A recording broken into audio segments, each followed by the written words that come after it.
From Wish TV and the All Indiana Podcast Network, this is the News 8 Daily 8 Podcast, a Wish TV News 8 update. Hello, I'm Jeremy Jenkins, and this is your News 8 Daily 8 Podcast for Thursday, August 22nd. We begin with an update on the Javed Richards case. Right now, the IMPD officer will face the judge today on child exploitation charges. Richards was arrested Monday after IMPD received a tip from the National Center for Missing and Exploited Children. Investigators say Richards used the Kick social media app to upload images and videos of children being sexually abused. Richards has been suspended by IMPD, and a recommendation has been made for his termination. On to some national news. Kamala Harris will deliver the keynote speech tonight as the Democratic National Convention wraps up. Last night, her running mate, Governor Tim Walz, introduced himself to voters and laid out Harris's vision for leading the country if elected. Michael Yoshida reports from Chicago. Day 3 of the Democratic National Convention likely to be remembered for all the emotion showed by the Walz family as they watched their husband and father introduce himself to the American people. Plenty of tears, also shouts of "That's my dad" seen throughout the evening. A night that also featured big-name Democrats and some of the biggest celebrity voices making their message clear. Star power on full display during night 3 of the Democratic National Convention. Oprah Winfrey delivering a powerful endorsement of Kamala Harris. So I'm calling on all you independents and all you undecideds. Decency and respect are on the ballot in 2024. Legends of R&B and soul bringing those in the United Center to their feet. Former President Bill Clinton taking the stage too. The 42nd president, now an elder statesman in the Democratic Party, making the choice between Donald Trump and Kamala Harris clear in a way only he can. Kamala Harris for the people.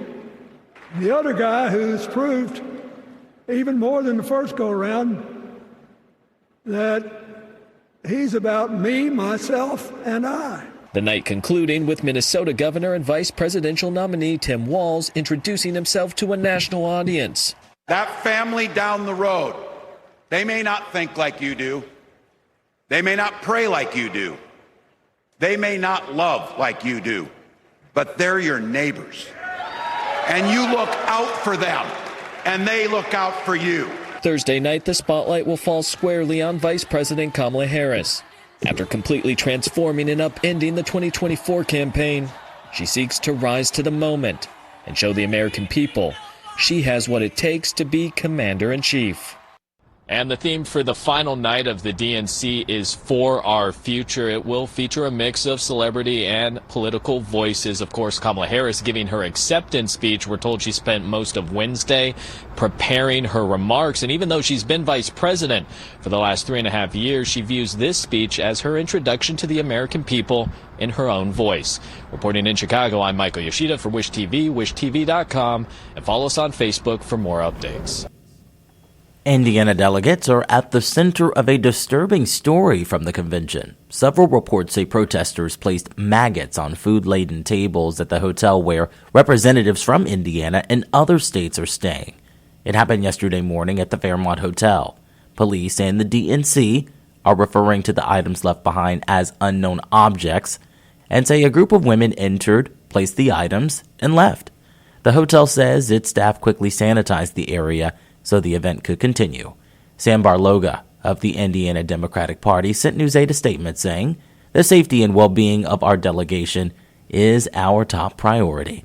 All Americans have the right to peaceful protests, but ugly attacks like this have no place in our democracy. We thank the security team for responding swiftly." Lawrence police have revealed that a long-standing dispute between two families which began in another country led to this week's triple homicide. According to police, the Antunez and Escobar families have been feuding over land in Honduras. Part of that conflict was captured on surveillance video. Police say members of both families met and started fighting in the parking lot at 42nd and Post Road, where witnesses report that Juan Escobar and Candido Antunez exchanged gunfire. Both men were found dead at the scene.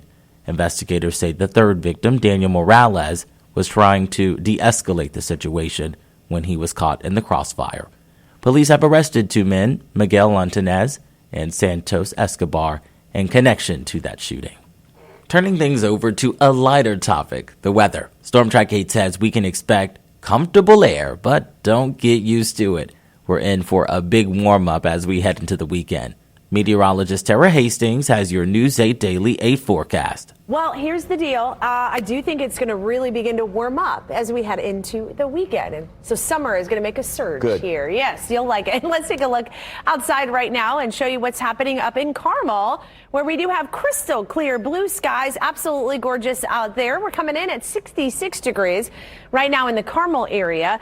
Some spots this morning here in northern Indiana came down into the 40s, but with all that sunshine, we're quickly warming up here. We're at 66 in Rochester, 68 in Kokomo, 65 in Tipton, and almost near 70 across parts of Valparaiso. Farther southward, those temperatures are into the upper 60s, near 72 in Evansville, 68 in Bedford and French Lick, and into the 60s here across parts of Bloomington. We've got mostly sunny skies out there thanks to high pressure that is in control, and that is going to keep us high and dry for the day today. Yesterday, we made it up to 75. I think we'll get there right around the lunch hour. And then into the afternoon, we'll see those temperatures climb close to that 80-degree mark under mostly sunny skies. We get even warmer for your Friday, and then we increase the heat and the humidity, too. We'll share that full 7-day forecast coming up. To get a peek at the full forecast, just head over to wishtv.com, or you can download the Wish TV Storm Track 8 app. And don't forget to check out our Storm Track 8 weather blogs. And we wrap things up with a celebration. The lineup is locked in and the music is about to kick off at the Chreece Hip-Hop Festival in Fountain Square. The festival not only brings in national artists, but it also shines a spotlight on the local hip-hop scene.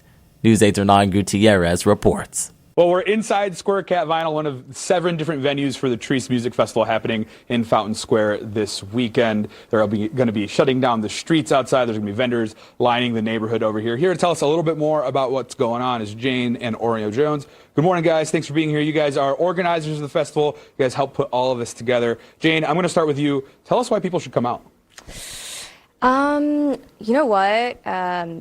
Summer in the city, the talent in the city is amazing, and to find that there's 70 plus local artists. I mean, tell me, do you know anybody from India? Can you name an indie hip hop artist? This is where you can kind of see it. The artists, the people. You know that feeling when you're at an event, especially like a barbecue, a cookout in the summer, and you're just like, wow, I feel like I'm going to remember this for a long time. Here at the festival, it's all ages, and we have 7 different venues, so you know, what I remember from these past Chreeces, this is the 7th one, is really, wow, the sound of laughter, the sound of the children playing in the fountain on the plaza, which is our free community stage, the DJs and producers. It's, you know, people talking about who they're going to see, the excitement in the air. So, you know, come out, show out. Naptown is amazing. And if you want to be a part of it, you know, don't miss it. And OJ, you were on a couple weeks ago to tell us about the Last Shot competition. You guys are still kind of giving that same platform all day long on Saturday. Why is it so important to give these local artists a platform like that? I think Chreece the platform is super strong for folks that are trying to get their chops up. I think that's the ethos of the fest, is trying to discover who's going on. You know, this is going to be like our 7th year, 7th production. So I think it's important to, as we evolve, to always see the city's changing, the sounds are changing, the neighborhoods are changing. So I think this is a good representation of what the future brings to Indianapolis hip-hop. Yeah.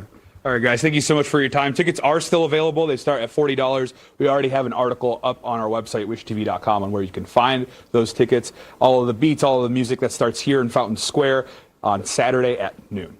Reporting in Fountain Square, I'm Hernan Gutierrez for Wish TV, wishtv.com, or follow us on Facebook for updates. This has been your News 8 Daily 8 podcast for Thursday, August 22nd. I'm Jeremy Jenkins for Wish TV, wishtv.com, or follow us on Facebook for updates. This is the News 8 Daily 8 podcast, a Wish TV News 8 update on demand. For even more, on demand and on the go. Connect with Wish TV on Facebook at wishtv.com and on the free Wish TV mobile app. Thank you for listening. And be sure to like, subscribe, and follow this podcast for updates every weekday morning on the All Indiana Podcast Network and wherever you get your podcast.